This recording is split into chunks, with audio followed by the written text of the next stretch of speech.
Dun dun dun dun. And we wait for it to connect to audio. There Testing. we go.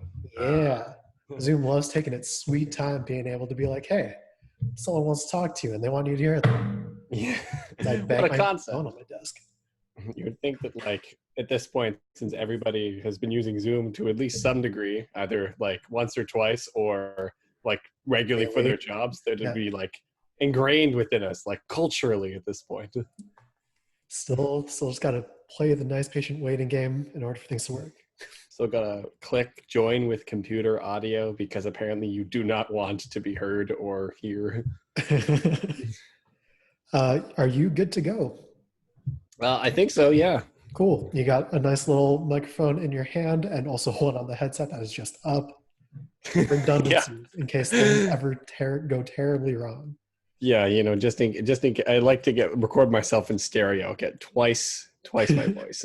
I will accept both audio files if you're recording locally and just do it the professional way where I don't Exactly. I just gotta rip have it. backups. I don't just rip it from the Zoom audio. I actually have a personal recorder.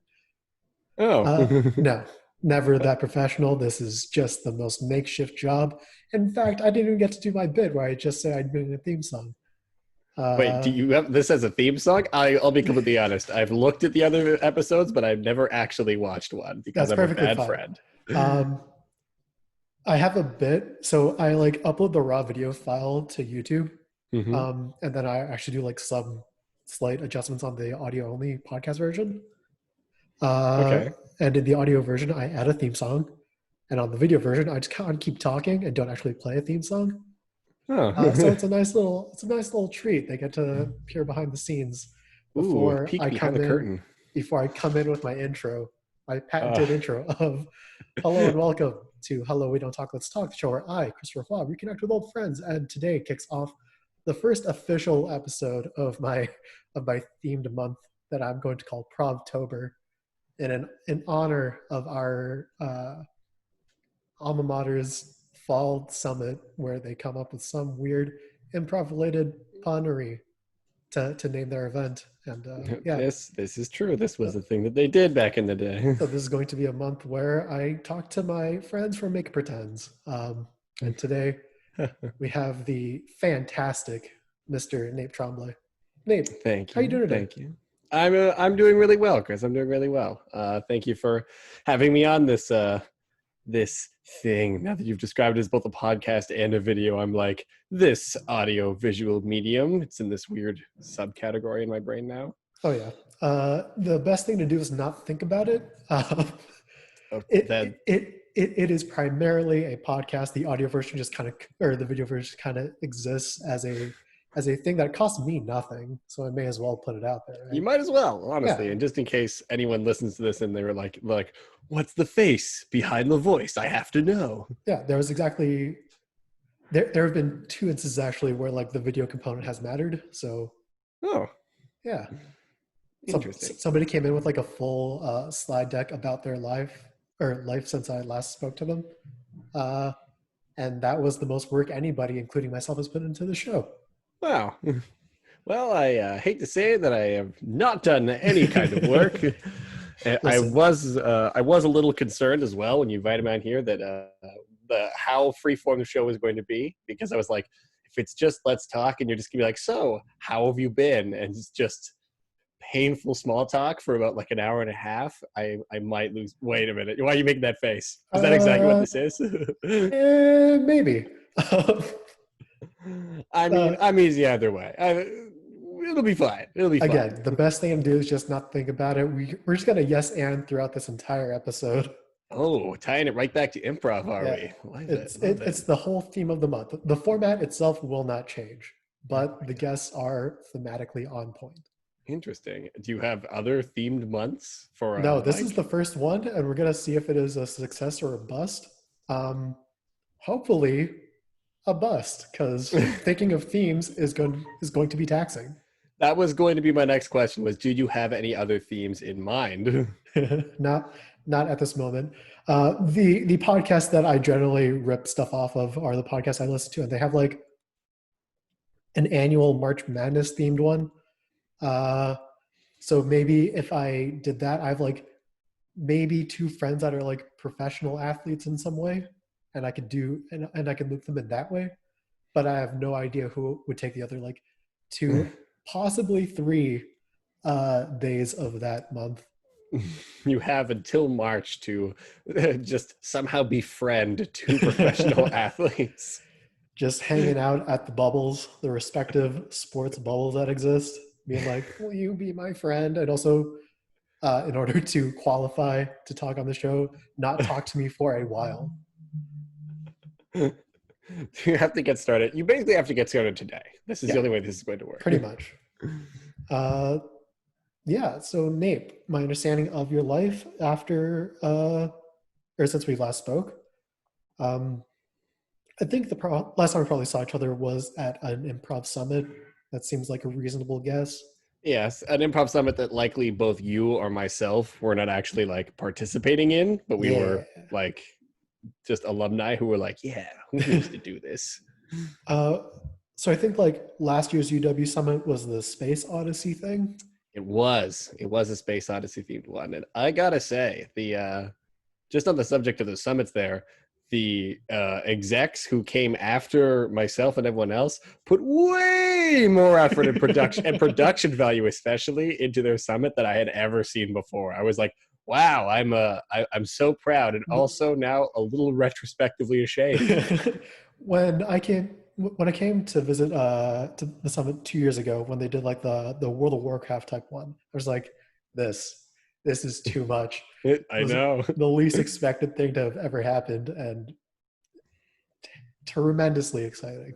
It was, yeah. I remember when they asked me if I wanted to be a part of it, and I was like, "Well, what do you want? What do you want me to do?" They're like, "Yo, we need you to like show up halfway through and just like yell at people and be like a villain in this." I'm like, "Absolutely, absolutely, I will come on stage in a ridiculous Zorro-esque costume and yell at people. That's exactly what I need to do." You adopted Hunter as like your primary henchman, I Yep, recall. his weird Skelekid vibe going on. Skeletine. Skeleton. Oh God, he had a name. It was incredible. Yeah, yeah. The summits were always a good time. I mean, back when I was actually like chairing them and trying to run them, it was less fun because it was a lot of just like I was like, I haven't heard back anything from the other teams. Finding a venue is also next to impossible. We're just gonna figure it out. Just wing it on the day. I mean, I Co-op won't to lie. space. One of them was on Oh the day. geez. We found out that we had the room booked like I think that no, the night before they were like, "Yeah, you have the room booked for this evening." I'm like, "Thank God, thank God," or else we would have looked like a bunch of assholes. Day saved. Just doing improv outside. Oh God, Passersby on the quad. Just wondering staring. what we're doing. If we don't have like an outdoor amphitheater or something, can't make it work. I don't know. Maybe like maybe that like arts quad area, like in Probably. between like Dana Porter, AL, and like ML, if you had people Yeah. sitting like on there and they were looking in, maybe you could get away with it. But only if you then committed to entirely like no one would be allowed to know that it wasn't because you had to have owned that it was this like It was high all, concept outdoor yeah, improv. where you were was part of the plan all along. Yeah, it had to. That was the only way. Otherwise, you would just go down as just a massive joke forever. Apparently Completely inept. I think like the Making Box is doing like outdoor improv teaching right now. I haven't been, Yeah, but I've seen the posts. nice. So yeah, you're a few years removed from your undergrad life. I think you're. Am I correct in saying that you're working at the place that you did your sort of final co-ops? Yes, that's right. I work at a company called Ginkgo Sustainability. We're a green roof install and maintenance company that does like other sustainable architecture stuff, like living walls and landscaping and that kind of Nice. thing. How's It's that? a very strange, it's a very unusual job, I gotta say. I'm myself am a green roof maintenance supervisor is what I would list on my resume if I had actually bothered updating it in the past 5 years. Um, it's yeah, so basically I just go and I lead teams on taking care of the green roofs in like the greater Toronto area and sometimes beyond as far away as places like Sarnia and Kingston. So Good God. yeah, driving days, especially when it's the only site out there. You just like drive for like 2.5 hours. You get there, Do to one visit job. one job. And both those places, I know for a fact that both roofs are really nice. So we just go there and we're like, well, there aren't any weeds. It's looking pretty good. All right, it's been about 20 minutes. Probably should head back. They just got you guys on retainer, right? You're not paid by how long you're there. Yeah, honestly, we just have a set number of visits, but I get paid hourly, so I mean, I'll go wherever they tell me. Just start setting up like a camera the next time you're there. Just be like, I got the solution for this. We could just take some pictures. It'd be great. It's a good. That's actually honestly a good idea. I think there were some ideas where they wanted to implement at one point like a monitoring system where they would like be able to do this, and I was like, it was when they were talking about that, I was like, oh, so you're just gonna automate our jobs? The robots are going to take away the green roofing job? Is that what you're telling me? First they came for everything else. I can't think of a singular. I could have said any sort of like factory manufacturing job, but I couldn't do it. First, God, they came what is my for brain today? other people, but I was not other people, so I did not speak up. Oh dear. And what about you? You are even more removed from your undergrad experience. What have you been up to for the past oh yeah, yonk? I've been old, man. My bones are creaking in this cold weather. Oh, oh I currently no. work as a claims examiner at an insurance company, and that's a real mixed bag of things in terms of emotions on a daily basis. Real roller coaster. Yeah, some people are Also, happy, some people are upset. did you say Just client examiner? claims examiner. Claims examiner, client examiner. I was like, what does that entail? Like, as they're walking through the lobby, you're just like a plant nearby, just like, or like sitting there with a newspaper, just like looking through it at them, and then you're like recording to be like, it's a cheap skirt. I can tell a company's probably falling on hard times just Yeah. based on that's a number 5 Chanel perfume. Just all this weird like all this weird like CSI kind of very specific Just Sherlock Holmes Sherlock. information Yeah, you're picking up off them. just the slightest detail. Listen, Yes. actuarial science has gotten real pseudosciencey lately. Just got to pick up on everything. I think that's honestly the best direction that any science can go in, is becoming a pseudoscience. It's the dream. It's what everybody wants to be. For you to wake up one morning and find out that what you do is actually fake, and you're like, oh, wait a minute. Yeah. But yes, so how is being, so you mentioned it's a roller coaster. Like, what is that? Like, what does that mean? What is like the highest high and the lowest low you might experience during a day? Well, I only just started being an examiner during COVID because the examiner team was like, we need to hire more people for all these documents because everywhere is getting canceled. All these trips are no Points longer to a going. comically large stack of papers. Yeah. I can't remember. I also don't remember if I'm allowed to like actually say, but there's a 5-digit number of claims to be handled at like the onset of the travel advisories back in March. Oh my We're god. now down to 4 digits, which is good.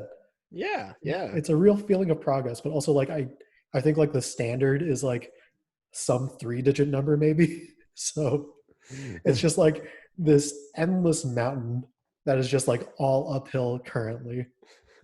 So And we just are a constantly gigantic told backlog. there's like a light at the end of the tunnel. You know, that thing that people say when you're dying. Just like just go to the light. Don't go to the light. It's So whatever. they're gonna find you like buried beneath a stack of papers, like like mummified at some point, Oh with yeah. like the having reached the 3-digit number with like your last breath. The day that physical papers come to my house is the day that I will no longer be working there. I'm just like, no, this is my house. Keep them separate. Like the Work-life offspring. balance. Yeah. We had like a business meeting today about I guess like mental health day is sometime on Friday or Saturday. Uh and man, just like having a big meeting about mental health and like how everybody's doing, like what resources are available. and everybody's sort of vocalizing their current mental state at like 1 p.m. It was a lot to carry through the rest of the day.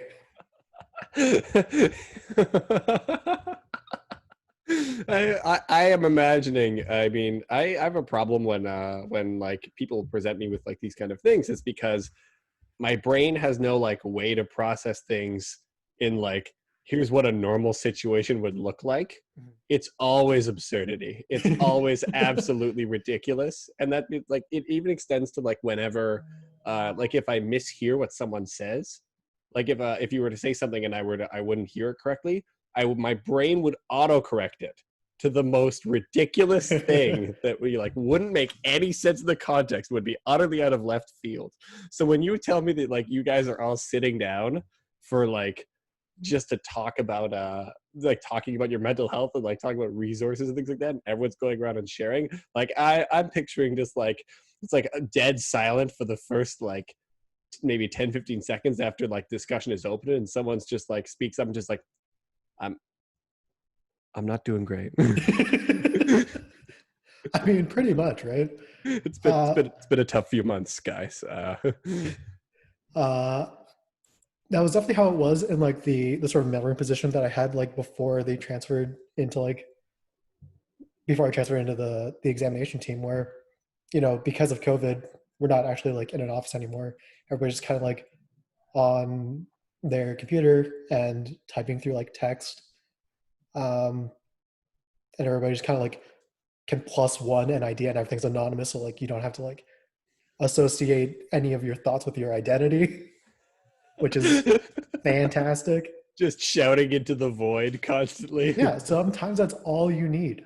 I just want to untether, just put out into the universe. I am struggling. I am in pain. But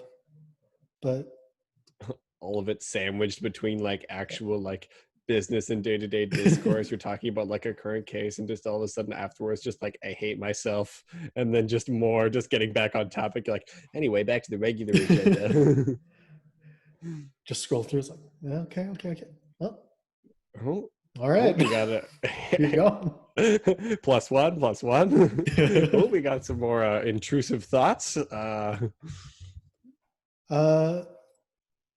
So Nape, how has COVID affected your daily life? Well, I mean, see, at the very beginning of COVID, I was very worried because I was worried about like the state of the company. I was worried that we were going to get shut down essentially and not be able to continue, and then the company would fold, and then the life that I had so carefully tried to like put together for myself in Toronto here would be shattered, and I'd have to obviously move back in with my parents in Markham, and shame and poverty and dishonor and all those good things. All those things that are associated with the mid-20s move back in with the parents. That's Exactly. become incredibly common, and maybe should lose a bit of its stigma these days, because Maybe. maybe. But like, I think it's one thing to like move back in with your parents kind of after you've graduated kind of thing. But having moved back with my parents after I graduated and then moved out and like lived alone for a year only to then slink back having failed, I feel like that's much worse. Perhaps. There's But anyway. perhaps a little more shame endemic in that. And like, you know, whether that's true or not remains to be seen. And then my parents have always like been open to the idea, like if you ever have to move back home, it'll be fine. Except they have completely removed all of my old things and like repurposed the room that I had as a child into like my mother's second studio. So Parents. I would sleep in the basement, I assume, in whatever cave there they left for me. But yes, I was worried that the company was going to fold and all that would happen and yada yada yada. But like what ended up happening was we were lucky enough that our maintenance services at first, like the install aspect of the company, like was on pause for a bit. Because we weren't sure which construction projects were going ahead and therefore which green roof like installation projects were going ahead. So we were all just like sitting there being like, oh, do we have business? Do we go home? That kind of thing. But then maintenance, because we are a maintenance service essentially, along with like essential business services kind of thing, like HVAC and things like that, we managed to just like sneak on in there as being like maintaining the green roof counts as an essential service because it is like a part of the building that is deemed essential for its upkeep kind of thing. Mhm. So because of just a real technicality real stuff. technicality, we had no business getting in there, maybe, but at the same time, if pressed by a person in authority, I would defend these claims. But yes, so in that case, my actual day-to-day life didn't end up changing much at all because we went into the season with we went into like a regular kind of season, which is like during the summer, like a complete grind for me, which is like, like 10, 11 hour days kind of thing. And like rolling with that, doing work on the weekends, which is fine. But it meant that like a lot of what we were doing, like the day-to-day kind of stuff changed a little bit in that like there was more, obviously with social distance, we weren't able to like shuffle the teams as we were before because kind of we would just be paired up with different people every day kind of thing in different groups. But now we have like 2 set teams of 10 employees that we started with. We had 2 teams of 5 and like they had to be separate from one another entirely, like separated by like time and distance at the shop so that we wouldn't, if one team went down for whatever reason due to COVID, the other one was able to continue on kind of thing. So we'd never be caught without people. And it's been interesting as well, seeing how different construction sites have also dealt with COVID in that they often show a very similar trend in that you go there and like you go there and they're very serious. Everyone in like the site office is wearing masks and they're like, okay, to come to the site, you're going to need N95 masks. You're going to need face shields. You're going to need this brand of glove. You're going to need this. 2 people in the elevator at a time, 6 feet at all times. All right, we're serious about this. Any violations get kicked off site. We're like, okay. We sign all the things. They take our temperature. We go onto site. We get to the green roof. It looks like shit because it's midway through construction. And then we look around us and maybe like half the construction workers are like wearing masks at all. And I'm just like, what? What is this? What was this front? What was this song and dance we just got put through? It's a lot of that. And dealing with like security guards and things like that, people who just like don't understand masks where their nose is constantly showing. I have to be like, buddy, don't get in the elevator with us if you're not going to put on your mask. Just like what's the matter with you? Fundamental misunderstanding of the respiratory system. Exactly. So realistically, my life didn't change too much because I was lucky enough to continue working kind of thing. And while that did bring added stress and that like, I might get COVID. It's a greater chance than most people that I'm just going to get it because I'm constantly like zipping around the city and like getting in like elevators and things like that and like touching things. But at the end of the day, I was more overwhelmed but at the end of the day, my fear of losing my job and like not and having to like dismantle my life and move back home was greater than my fear of dying from the coronavirus. So it was all worth it. Exactly. And honestly, I think capitalism won this one. Yeah, love to hear it. You love to hear another W for capitalism. It just has so few in this day and age. Everyone's bashing capitalism. Rightfully.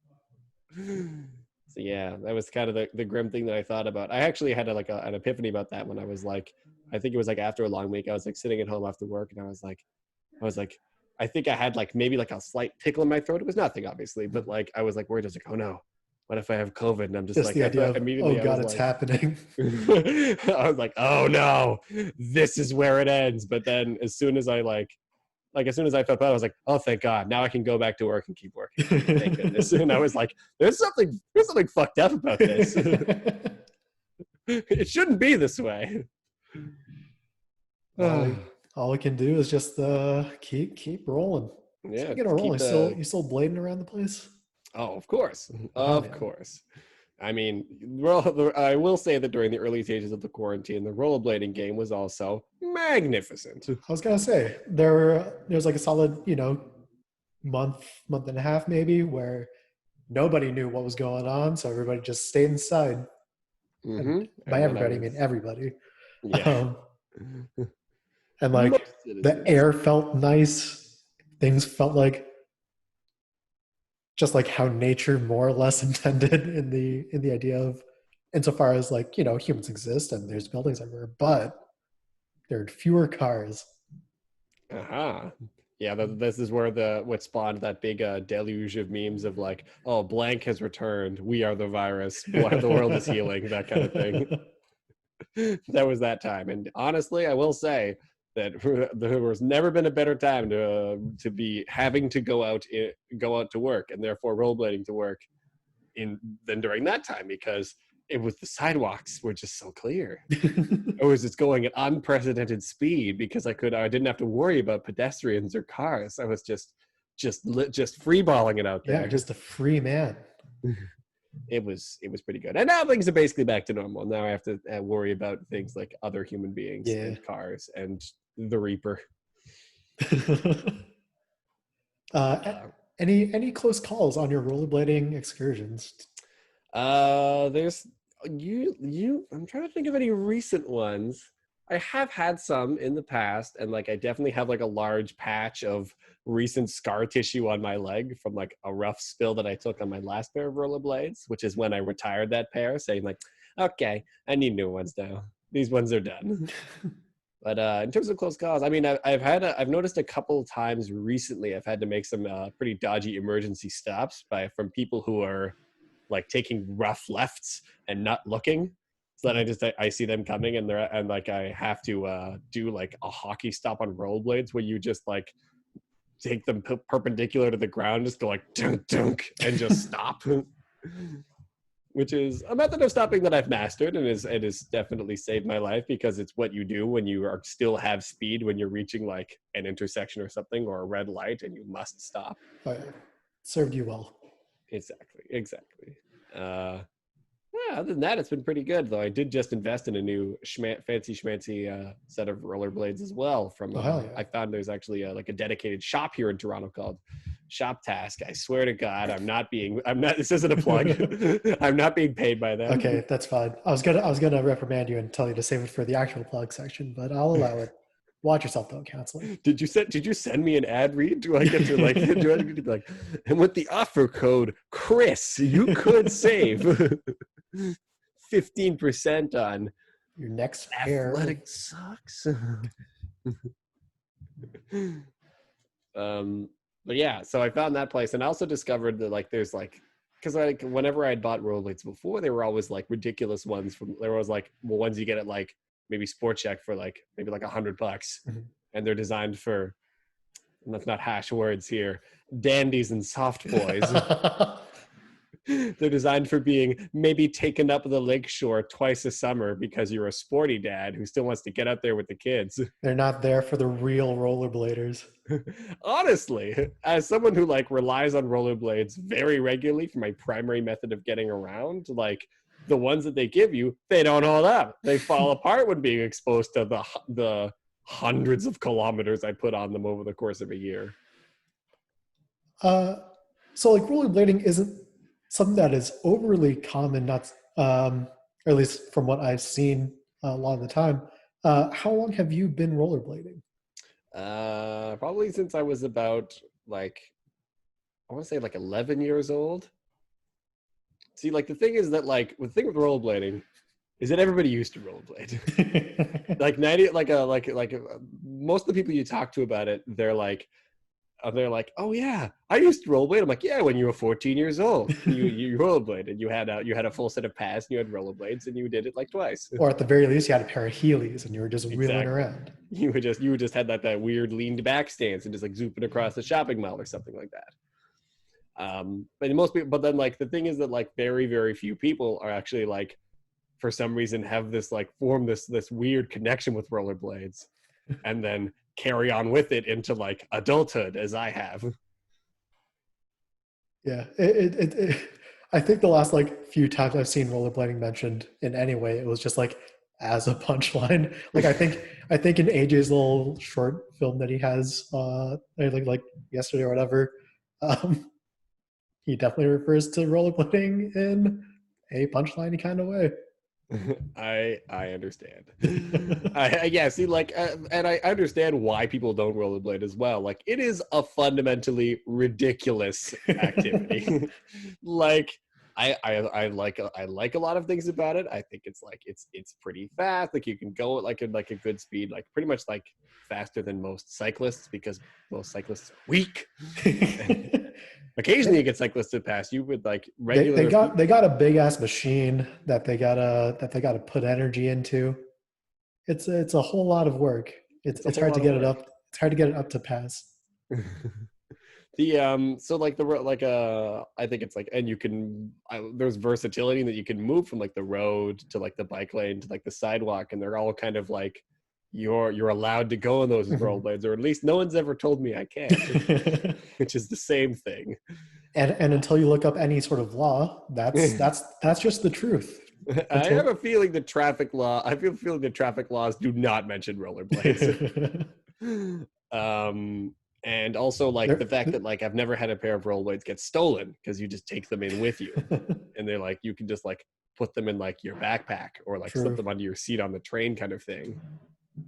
And so those are the advantages that I've kind of found. But yes, they are completely silly. They are ridiculous things. You have wheels on your feet and you're just going zoop zoop zoop. Hell yeah. So I mean, I get it. I get why people don't do it. But I love it, and I will likely do it until I have some kind of career-ending injury or I am killed. Mm. These are the stakes. These are the stakes. Gotta set them high. So as far as like sort of pre-planned questions, I do have a singular question from a previous guest, not the previous guest. Wait, like the guest was it a question for me or just for the next It was guest? actually for you, and it's actually for. I'm getting excited to like everybody from this for this themed month of Provtoberfest. Okay. Yeah, our guest wanted to know, like, since improv was not insignificant part of your sort of university experience, is there any sort of related activity that you've taken up to continue that sort of experience now that you are out and about in the real world? Well, actually, I actually have a good answer to this, which is nice. Well, in related to just improv, I have dabbled here and there in like improv things, not just helping out with like the UW stuff, but also like I did take some like classes at like Bad Dog Theater and like kind of dabbled here and there. I went to a couple shows, that kind of thing, but definitely wouldn't say that I wouldn't say that I'm involved in the improv community in Toronto. I am very much an outsider. I don't know anybody except for AJ. Yeah, you're not an AJ type. You're just you're just in orbit. Exactly. I'm somewhere in there.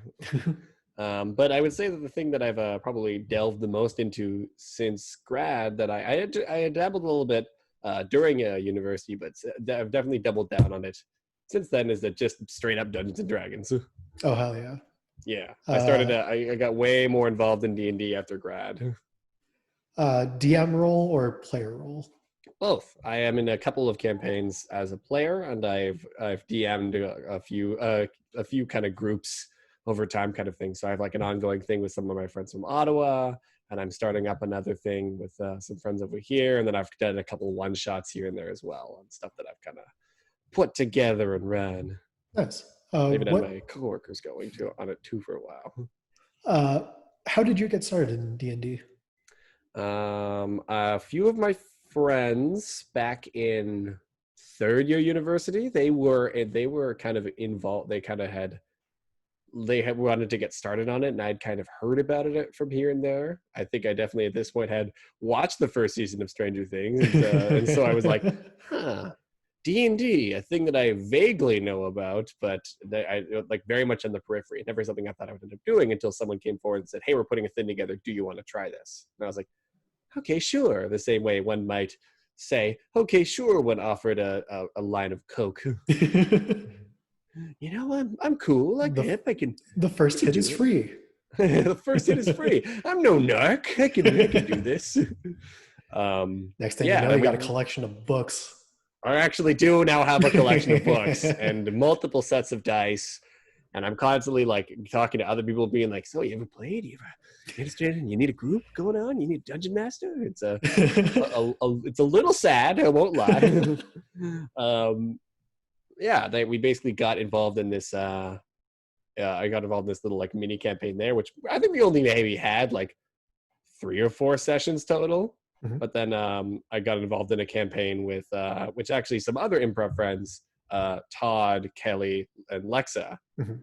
and they we kind of started that like 2 years ago, and I've just been a player in that like for like since then. And now we've been doing, since COVID, we've now been doing much more regular sessions, and so we're actually getting much more entrenched in the story than we were able to back then because we were super busy. Radical. And then in the last year or so is when I was like, you know what, I've listened to the Adventure Zone, I've listened to Critical Role, let's Dungeon Master, let's do it. So having seen like sort of both sides of the classic antagonist player DM experience, Yeah. what sort of things did you bring in to like your first sort of DM gig that you thought about having been a player, and then what's something that you thought about adding as a player to like make your DM's life a bit easier? Well, one of the things that I liked, that I really liked when from my own DMing style is I'm always a big fan of flavor. Mhm. So like I love it when like people like describe how they attack and like how they kind of do things, and I like asking a lot of questions like, how do you do it? Like like tell me like what you're thinking, like what you look like in this moment, kind of thing.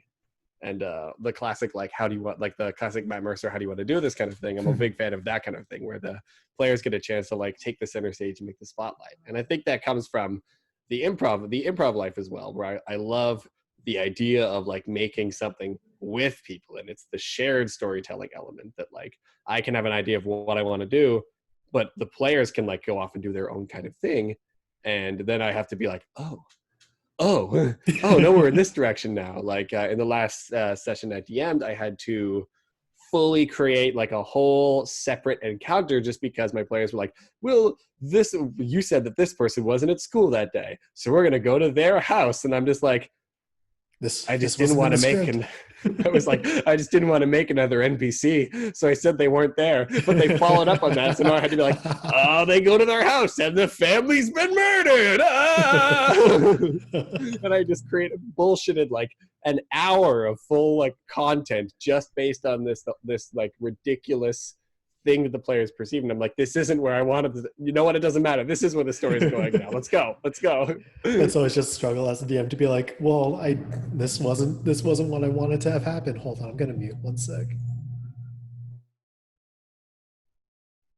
Oh, the mute. Oh, is this where I'm supposed to just fill space? Yeah, pretty much. I live above a garage right now, and the thrumming of a door coming up or down is going to get caught up by the mic as I just looked and just felt my whole room shaking. Just where you just you see them just like, Yeah, basically. Oh, exciting. Okay.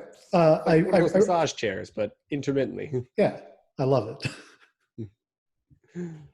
What is your living situation like, by the way? Last week, actually, I moved out into Waterloo, even though on several occasions on this show, I mentioned that I'm going to live in Kitchener forever, and I couldn't imagine living anywhere else. Wow. So I've just been, made myself into a big old freaking liar. And I gotta say, saying that I live in Waterloo feels weird. But yeah, I'm currently on like the, I guess the east end of University Avenue, pretty much. So like not quite to Rim Park. Oh, I see. Yeah, but in that sort of direction. Yeah, it took me a minute there to dredge up the old maps of the KW, just be like, where is everything?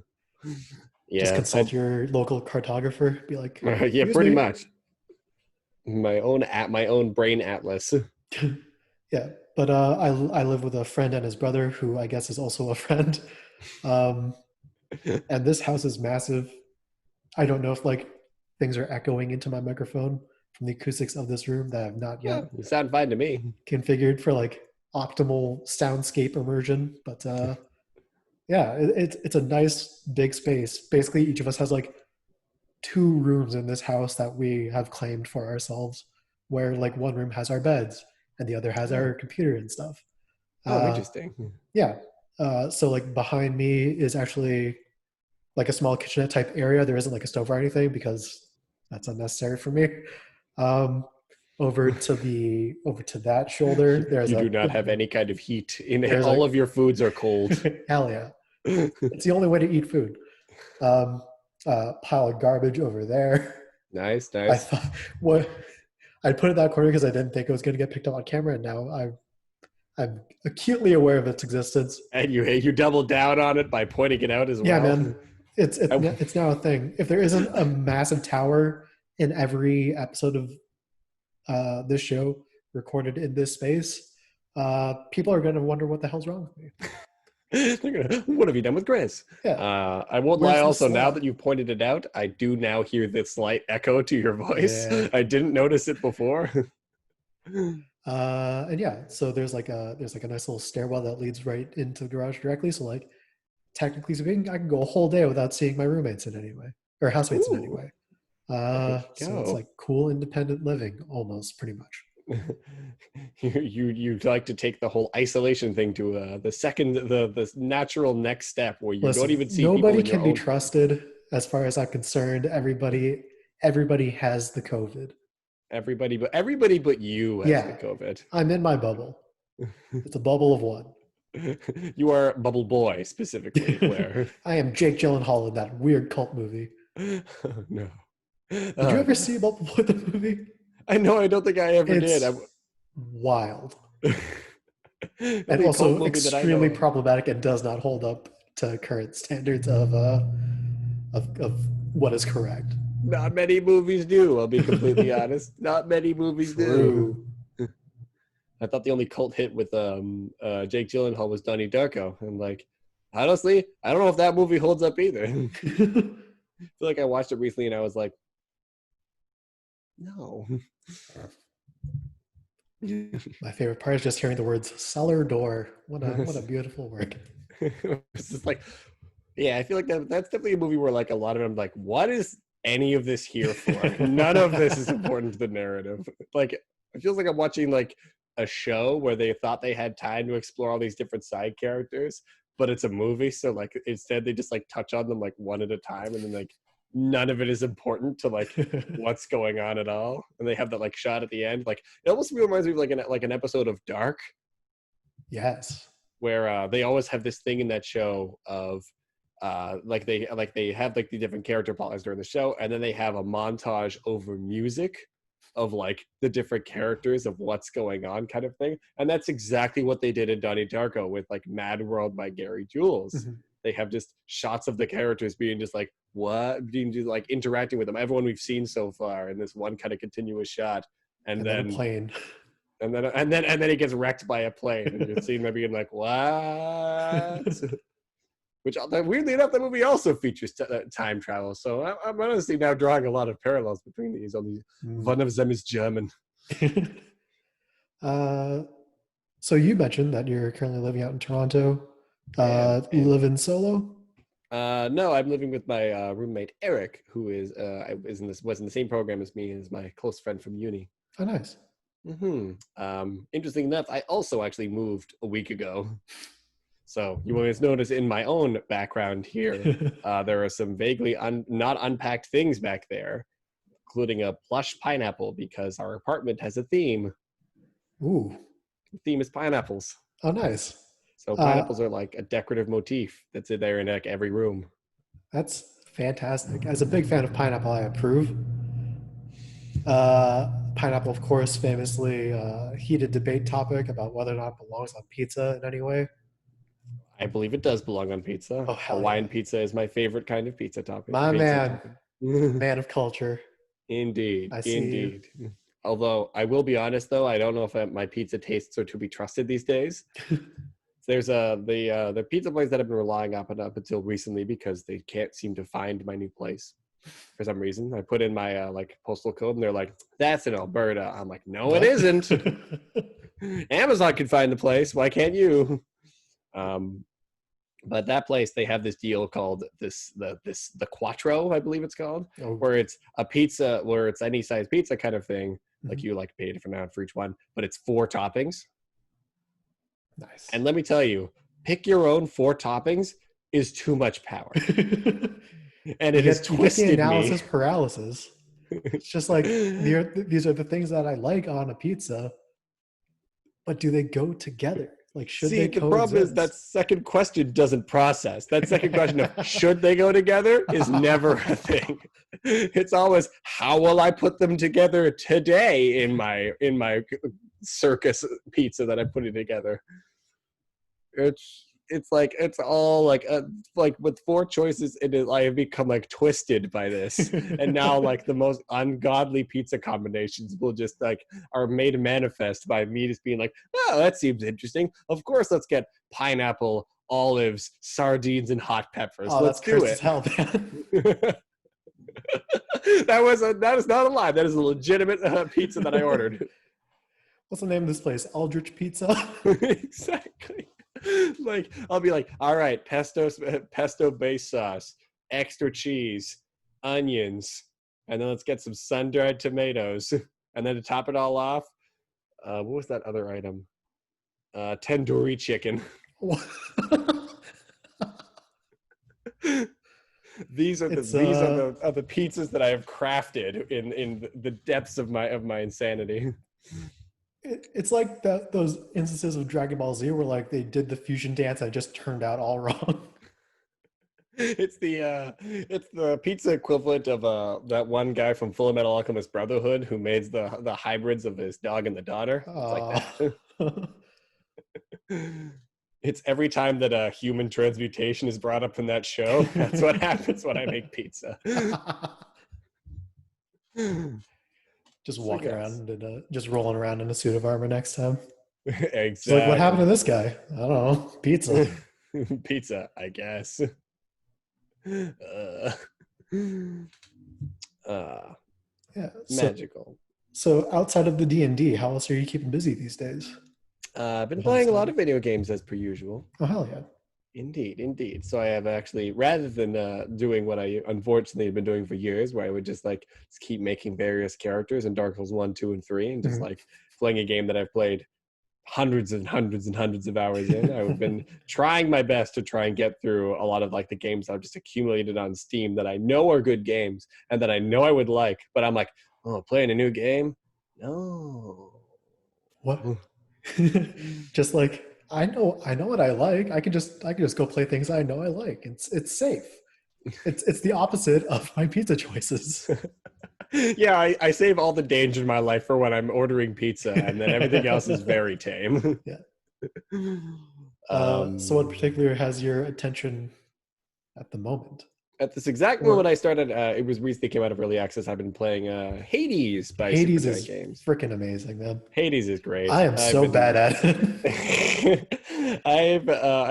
My other friend and I, Colby actually, he started playing the game around the same time. He is already like miles ahead of me. Like I think I started like a week before him, and he's just way ahead. I'm like, all right, I should have known.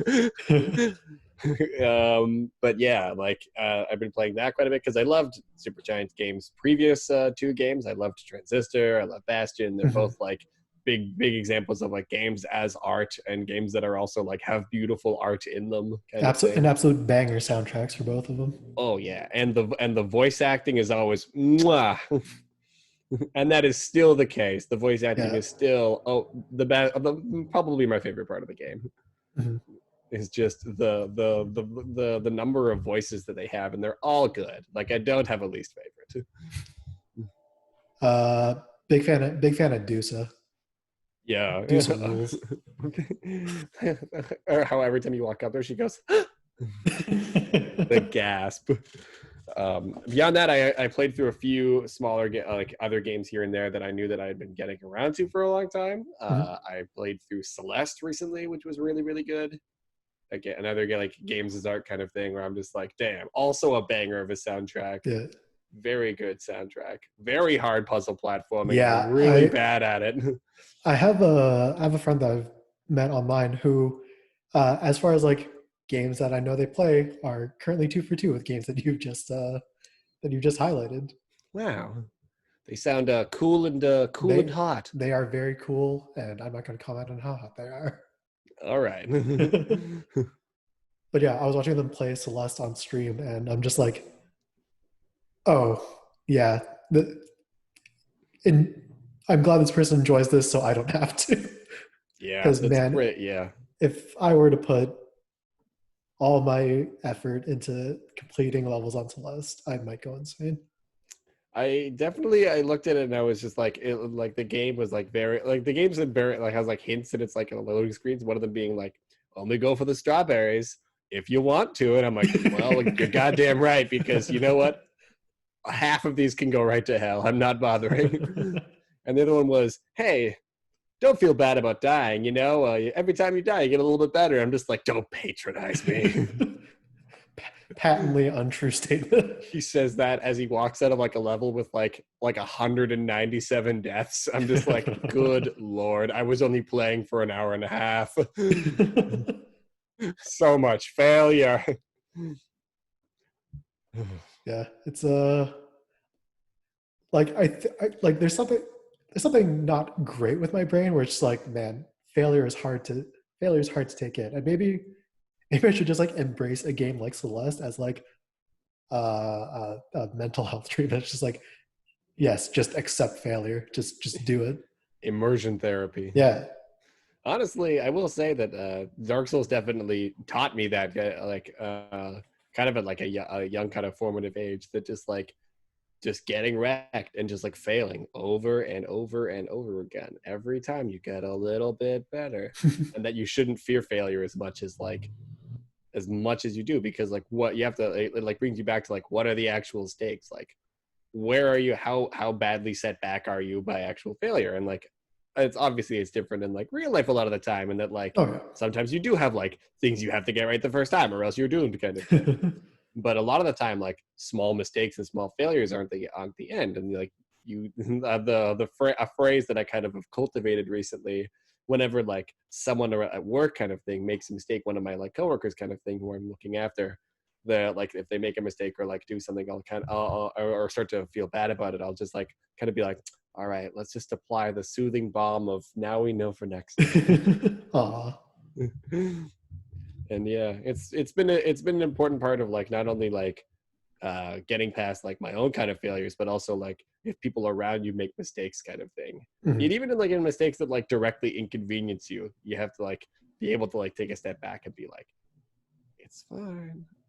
You have to play that. You have to like try and not sound like a weird patronizing parent and say, we all make mistakes, sweetheart.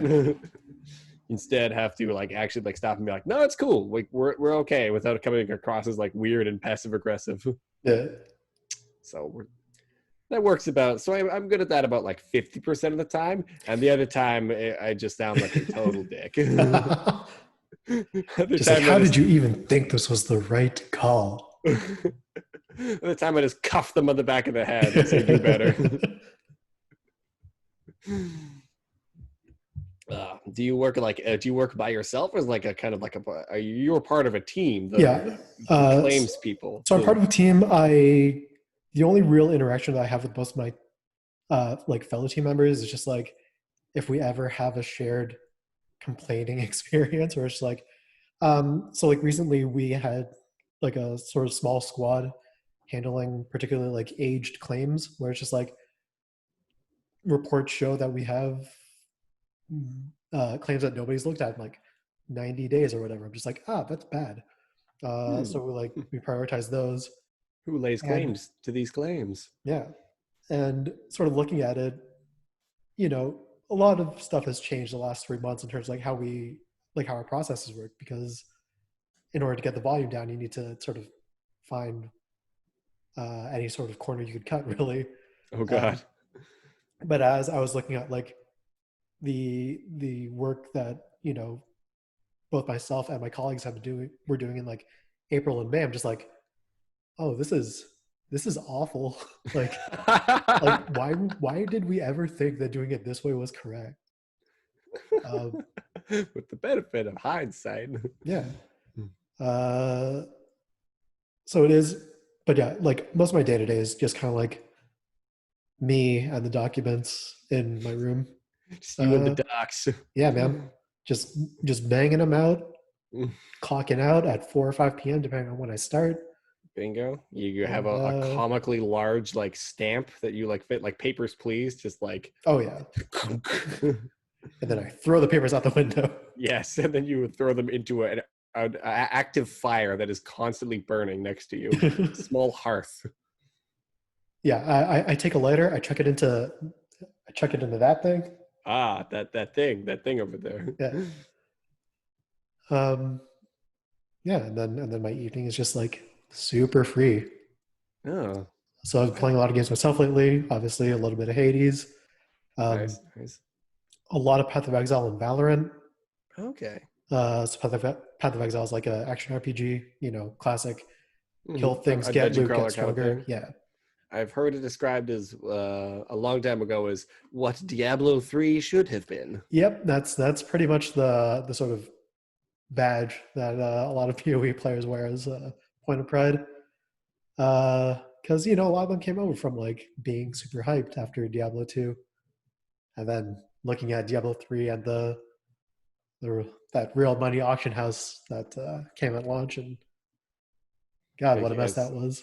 I think I remember one friend who played Diablo 3 back in the day. And I mean back in the day is like high school. Yeah, Um, and he was like, he said he's just like Diablo 3, I mean, it has another name, it's just Auction House Tycoon. yeah. And I was like, wow, that sounds delightful. I despise I mean I not that I despise that I think they're bad. I don't shit on the people that play them. I don't shit on the games themselves, but like games that are like farming style games like Animal Crossing, Harvest Moon, that kind of thing. Mhm. I'm just like I cannot play those at all.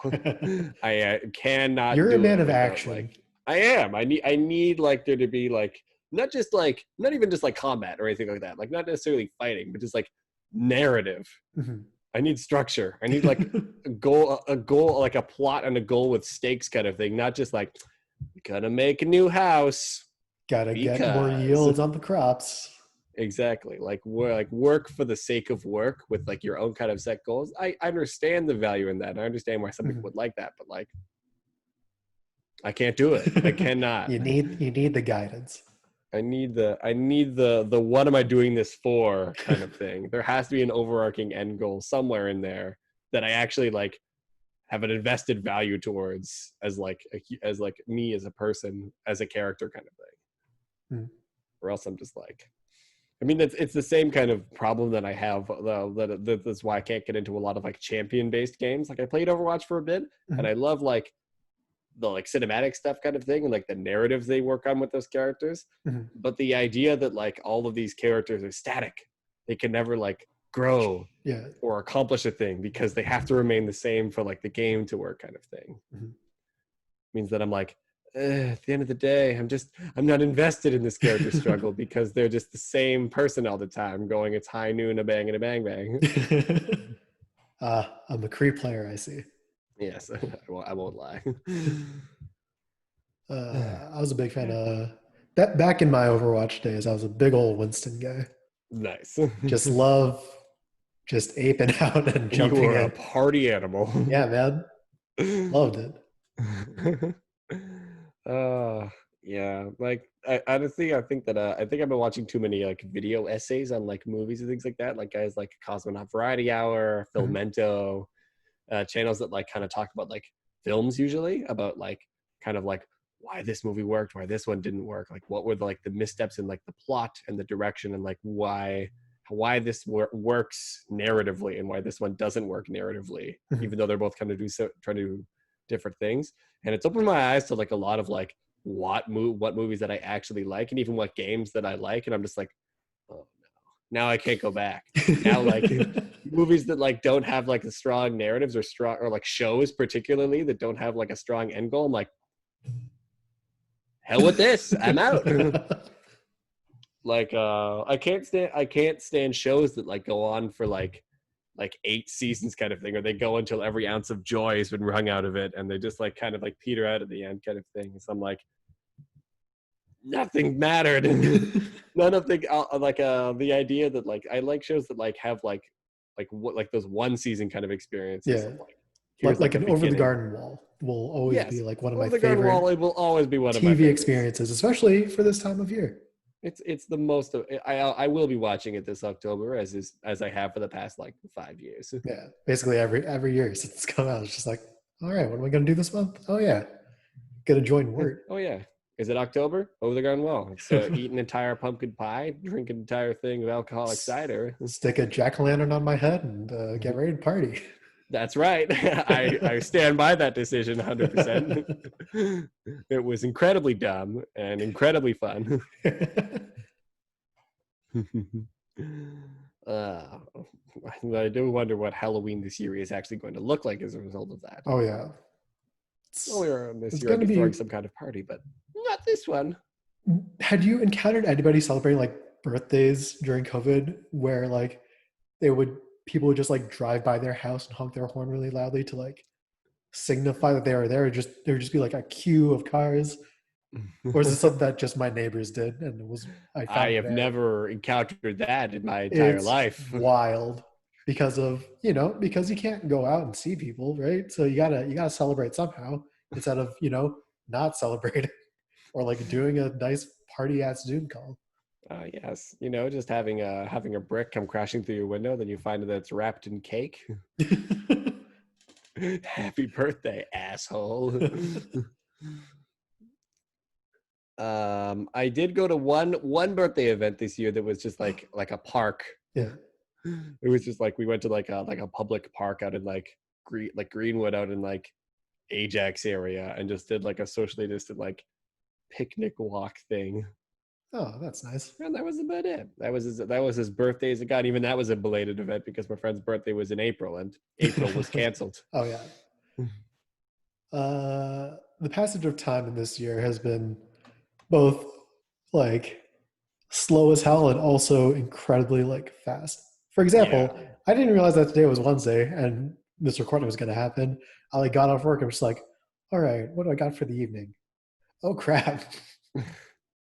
Oh no, I have to talk to him. It's more it's more of a, I have to talk to the one. The one, that one guy. Yeah. Oh boy. Oh boy. Oh boy. I've started to sort of use these recording sessions as just like they're more of an energy boost than a drain for the most part. However, I don't think I could do like multiple in a day. That's where I draw the line. Yeah, I feel like you got to keep it fresh. Give it some Yeah. time between the next one, so you're hungry, to you're craving the next one. You really want. And then you go into it and you're like, "Hi, how are you? Oh, it's so good to hear from you. I can smell you through the mic." Just coming with that big YouTube energy. Oh yeah, smash that like and subscribe button. This is a paid sponsor ad from our folks over at like Athletic Socks. I was trying to remember the name of the shop that you mentioned earlier. Oh yeah, Shop Task is what it's called. One thing I realized as well that the robots ended up picking up were like expensive. They were more than the other ones I had. Like they were around like $300. Mm-hmm. They also like shipped free from Vancouver, so nice. That's a thing. But they're really nice. Like I look at them and be like, oh, this is way better than anything I've ever owned. But the weird thing is, I'm like, $300 is still a lot for a pair of rollerblades. Like I expect them to last me a long time. But in terms of price on their website, these are the lower end, the very low end. What's the top end? The top end is a pair of rollerblades that go for $1,600. Are they like Back to the Future self-lacing? Like I'm like, do these like have wheels or do this float off the ground? Yeah. Do you get superpowers from equipping these items? Like I'm expecting there to come with a little handheld thing. You press it, and then rockets shoot out of the back of them. Like I like looked at them and I was like, "What? Why are they so expensive? what could possibly warrant that kind of a price point? Like, that's like a high-end bicycle, Yeah. and this is rollerblades. No shade, but like, The wheels are made of diamonds. They just like cut their own trail on the sidewalk. it's just like there's just a trail of like rainbows coming behind you between each one. You like click the heels together and like butterflies trickle out of them. Like, I honestly don't, like, I would expect like the boot to be made out of like Kevlar or something like that. It will literally never break. It's like carbon, like carbon nanotubes made out of like the like chassis and everything. The wonders of material science, what they've dug up in the last 5 years, has been consolidated into this singular pair of roller skates. Indeed, they have like nanobots that like self-healing or something like that, regenerate. Do you have a problem with athlete's foot? This thing gets rid of everything. You put them on your feet, and you just suddenly hear a voice in your head like, so you will be my next wielder. Hello, Napier. Where shall we go today? Oh god. Yeah, it just comes a little chip that you like attach to your head or something like that, and it just like you almost like a heads up display appears. It actually syncs up with Google Glass. Oh wow. Oh no, I should have known. It all links together. Did you get one of those free Google Homes, by the way, when they were offering them for the Spotify people? Ooh, I did not even know that was a thing. Yeah, I mean, I was like, I invested in it as well, and I was like, oh, Google, you're gonna just now have to be subjected to just how much I talk to myself when I'm home by myself. It's okay. It's all valuable data. There's no such thing as consumer data that isn't relevant to someone. Oh God. I mean, maybe that explains why my I don't know if you saw my recent Instagram story where Google recommended the Google on my work laptop, not even my home laptop. Oh dear. Gave me a targeted ad for come meet your virtual lover. So it's like an AI like dating thing where you're like I'm just like, what did I search at work that made you think that like I figured out like, okay, so this guy's single. 2, he definitely has watched the movie Her with Joaquin Phoenix. 3rd, he definitely could only get it from a robot. I'm just like, these are 3 I'm like, both of them. I mean, okay, both the 2 first premises are true, but the 3rd one I don't think was a logical next step. I'm still very offended that you sent this my way. How dare Google /Alphabet slight my friend this way? How dare they? I mean, I've also heard it put as Google itself trying to make a move on me, and in which case I'm like, well, who am I to turn down? And also, what would the consequences of such an action be? You reject Google, and Google rejects you right back. Notorious gold digger, Nape Tremblay. Trying to get it with this multinational corporation. I'm hoping to walk out of this divorce as a majority stakeholder. Those sweet stock options. Just don't sign that prenup.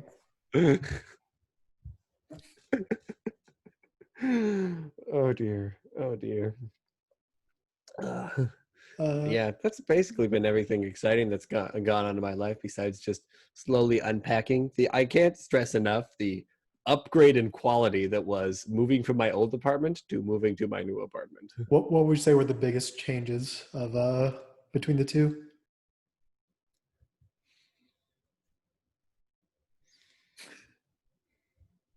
I haven't seen a single cockroach crawling out of the electrical sockets. The old place was a hole. Like the bathroom fan didn't work. There was no air conditioning. There was like, it would like the bill. Like I'd come out of my room and like be going down the stairs. There'd just be like a homeless man sleeping in the stairwell. That's not an exaggeration. That was a regularly observed phenomenon. It was a gross place. Like it was.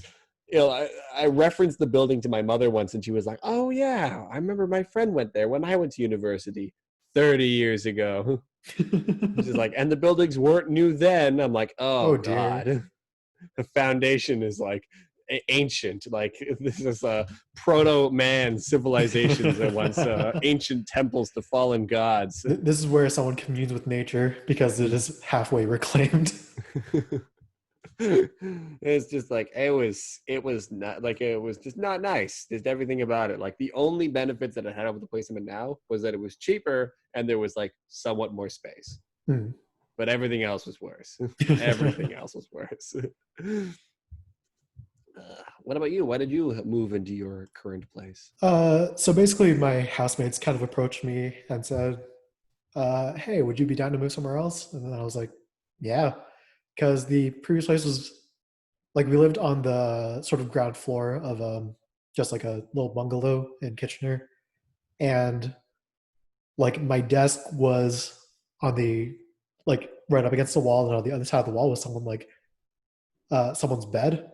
So like I'm something of a gamer. I get kind of loud when I'm gaming and communicating with people. So like 11, like 10:30, 11 o'clock at night, you got your earbuds in, you're talking, and you no longer have the concept of how loud you are. Um, I never any of the time really. but yeah, it was not pleasant. So they're just like, uh, there was basically like a sort of quiet hours situation where it's like, just try to restrict your noise making after we go to bed. Just like that's sensible, and I apologize. But now that's now a thing of the past. I can like be a total degenerate, gaming until 1 a.m., fall asleep, wake up, have a good old time. There you go. It was a Screaming into the mic. it was an easy sell in terms of uh like reasons to move out. Yeah, I mean, it sounds like it. It was like it's just like you gotta like even if it's only like a marginal improvement. Like if it's like if it's like eh, if it's like a similar kind of rent kind of thing, Mhm. and like you're content to keep living with the same people, but just like a slight relocation, it's good. Yeah. It's good. It's good to keep on moving on kind of thing. I mean, especially now before we're not being pressured to buy property or anything like Oh that. yeah. Buying property is like a fever dream currently. Yes, a lot of like a few of my friends have actually like gone down on that and actually Mhm. started like buying houses places in a couple of my friends are from like they have a house out in like Canada kind of thing where they're like living the domestic life. They have like two cats and a mortgage kind of thing.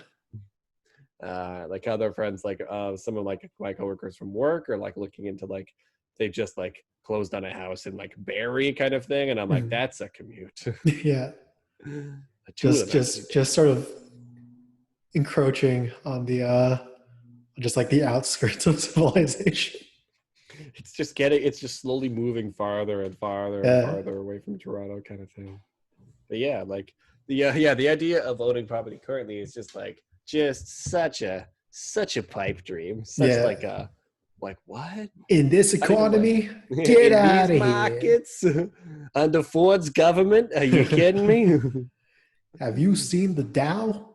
Man, I can't believe it. I should have shorted these things ages ago. I give up. I'm alive. We are in a pandemic. Yeah, there was the phrase has gotten longer where it's just like in this economy and then just followed by in these markets and then like there's like almost like a call and response between my coworkers and I and then under Ford's government and then finally like in this pandemic is the last one. Speaking of Ford's government, have you seen like the post about how people are confused about the conflicting information regarding people that want to have gatherings this Thanksgiving? We're just like, it's straightforward. There are rules and guidelines. There's like 10 people inside, 25 people outside. You can go to restaurants where they're allowed up to 75 people. It's like, wait a second, 75 at a restaurant, but that's inside. That's 10 people. Huh? Doug, Doug. I mean, that's kind of like I feel like conflicting is often like a good word to sum up a lot of like what he's been Yeah. putting out there. Where it's just like it's simultaneously like we got to reopen the province, but simultaneously like you guys aren't doing enough by not isolating enough. And I'm like, but. but you sent us back to work. What do you mean? What can we do? Like all these young people who think they're invincible. I'm like, yeah, all these young people working service jobs.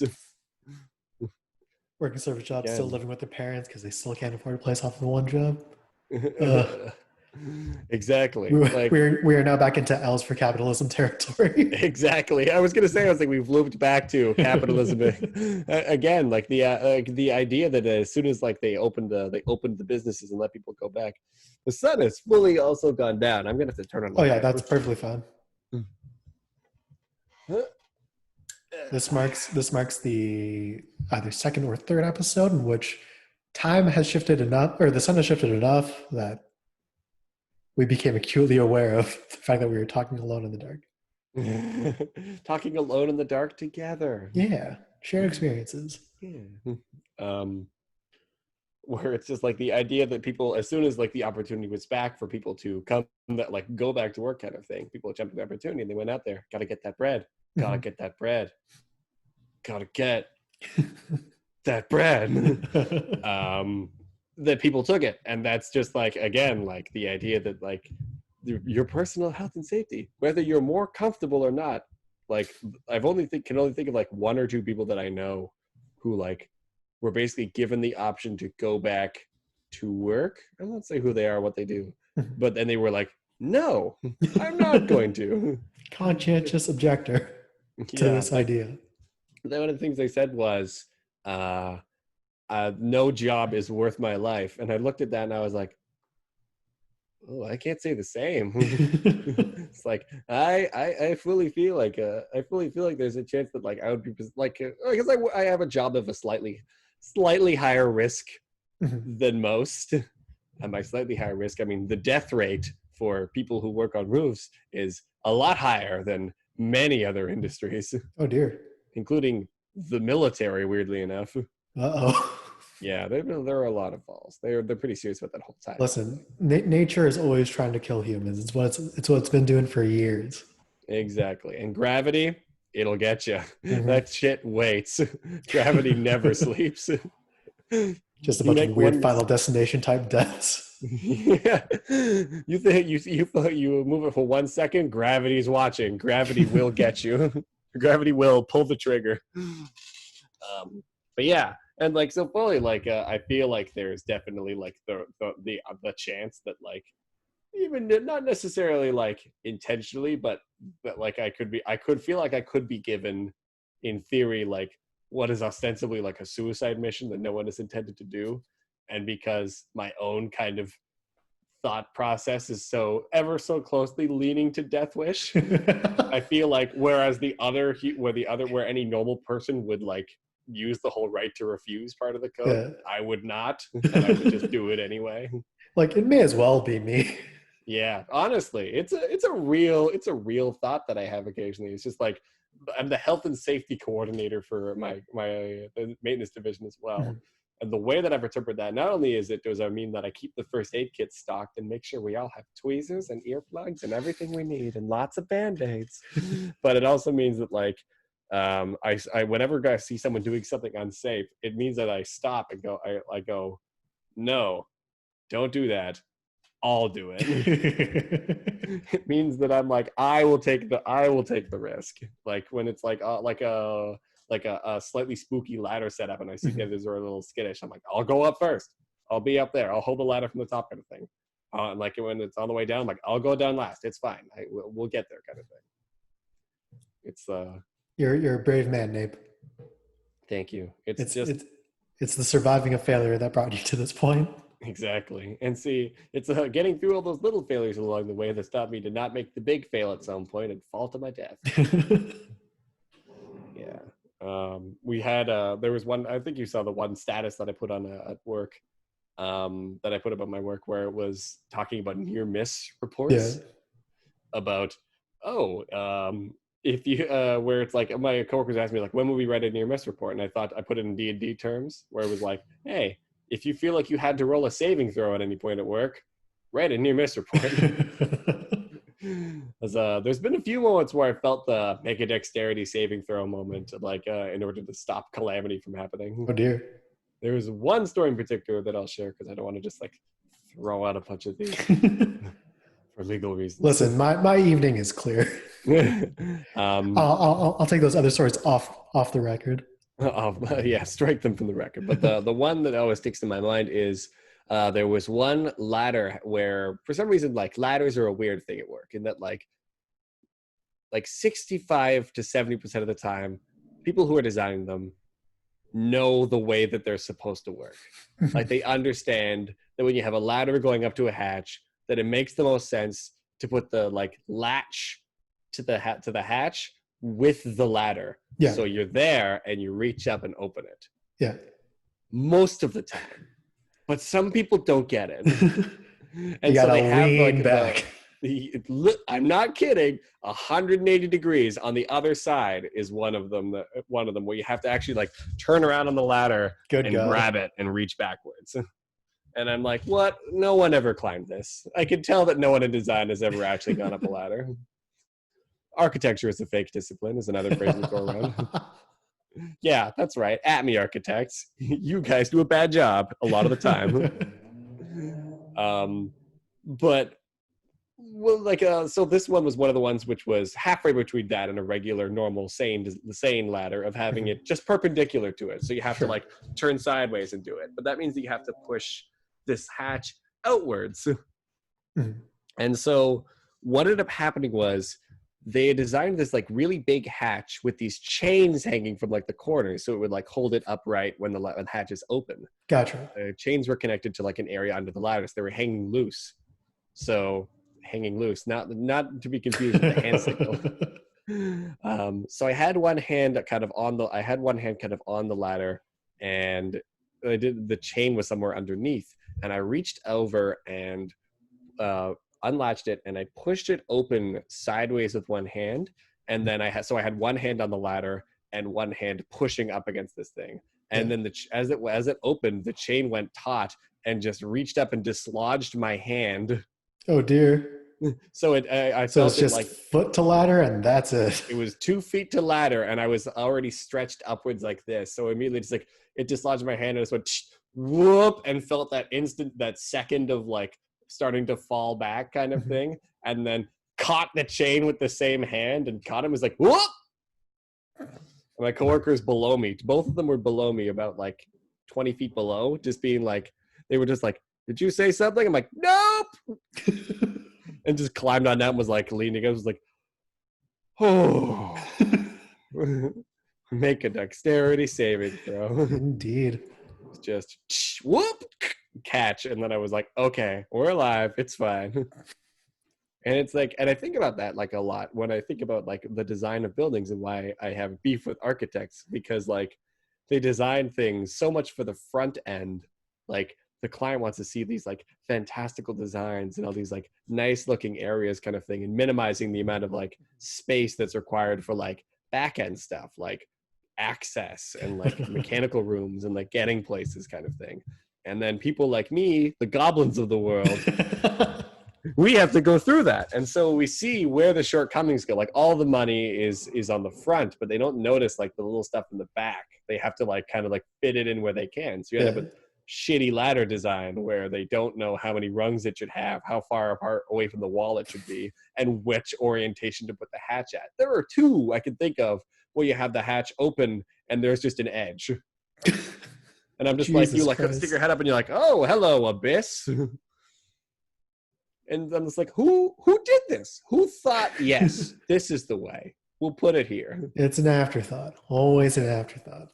Always an afterthought. And that it just makes me a little sad, because I'm like, service industry people were expendable. It's time to get buddy with the architects of the world. Be like, before we start anything else, I want a latch right here, a hatch right here.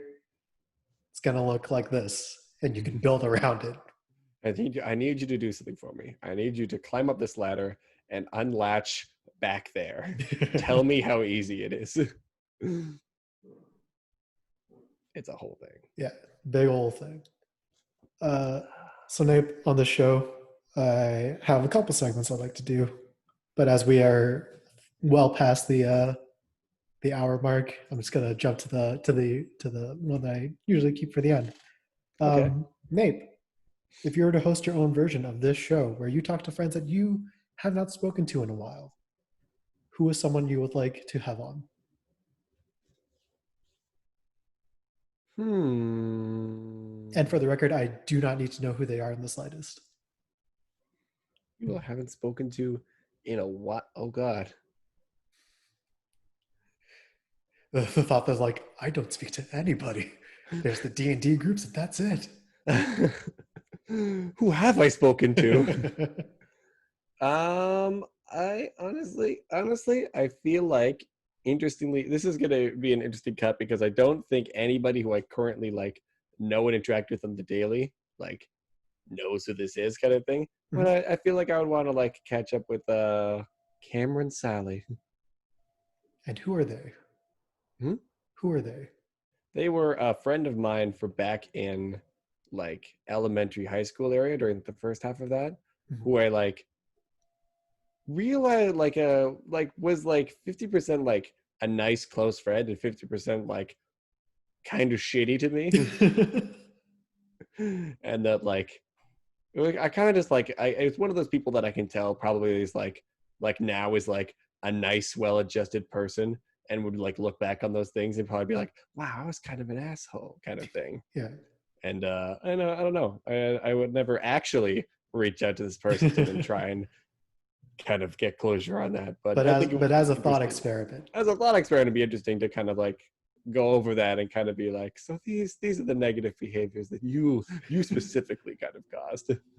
So yeah, that's how it is. Sometimes watch out. Just slide into those DMs demanding an apology. Basically, if you could just like send me like $200, like that would do it. I would be prepared to let bygones be bygones.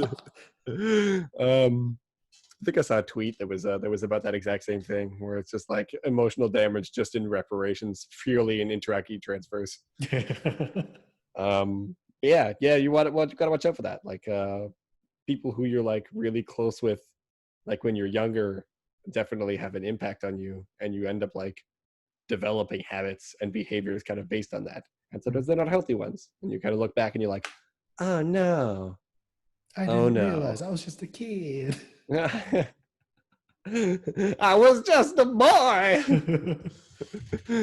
That kind of thing. But yeah, that's the weird answer that I have to that question. I don't know. We take all forms of weird responses on this show. Wow. Novel. Yeah, nothing is out of bounds. Nothing is out of bounds, and nothing is sacred. Almost nothing is sacred. The one sacred thing is towards the end of episodes, I like to give my guests a moment to plug anything that they care about. That will always be the highest order of thing that I keep on a podcast. I've also yet to gracefully transition into ending the show in any way. I think that's highly over. I think gracefully transitioning is highly overrated. I think you got to make it as like herky jerky as possible. Like it's got to be like getting punched in the stomach every time the episode ends. Like every time they, like you're ready to wrap up, the listener, like if they say they're like going about something and listening to this podcast, you want it to feel like someone did that thing where they like clap both their ears at the same time and just like just make them do a double take. It's gonna be the discombobulate scene from the Robert Downey Sherlock Holmes movie. Great scene. So I'll plug that. I'll plug Robert Downey Jr. Sherlock Holmes. I will also, I guess since I mentioned it like 3 or 4 times in here, I'll plug Shop Task. They're a Toronto and Vancouver-based rollerblade distributor. They have the best day. If you're into rollerblading to any degree, kind of thing, they're the place you go for those like weird and wacky ones that have like 3 giant wheels or like stuff like that, along with like apparently $1,600 rollerblades, just in case you want diamond studded wheelie shoes, you mad bastard. And yeah, that's about it. That's what I'm all about. You can follow me at. No, I'm just kidding. It's been a while since I've had a guest like plug any sort of social media. Yeah, no, I don't. I feel like if people watch this, they do not follow Nape. Their immediate response would be like, "Oh, well, I definitely need to see more content from this guy." Realistically, most of the content in my day-to-day life is just me putting out Instagram stories of like weird and wacky shit that I encounter on the day-to-day. Hey, man, that could brighten up someone's day. I've gotten good reviews on that. People are often like, "I love your stories." I'm like, Thank you. And that's it. It's nice to speak to a fan. Well, Nape, it's been amazing catching up with you. It has. Thank you for having me on, Chris. And it's so good to speak to you again. Yeah. And this concludes the first episode of Provtoberfest, the month-long exploration of my friends from Make Pretends. I love it. Beautiful. I forgot there was a theme. Me too. Thank you, dear listener, for tuning in, and I'll catch you next time.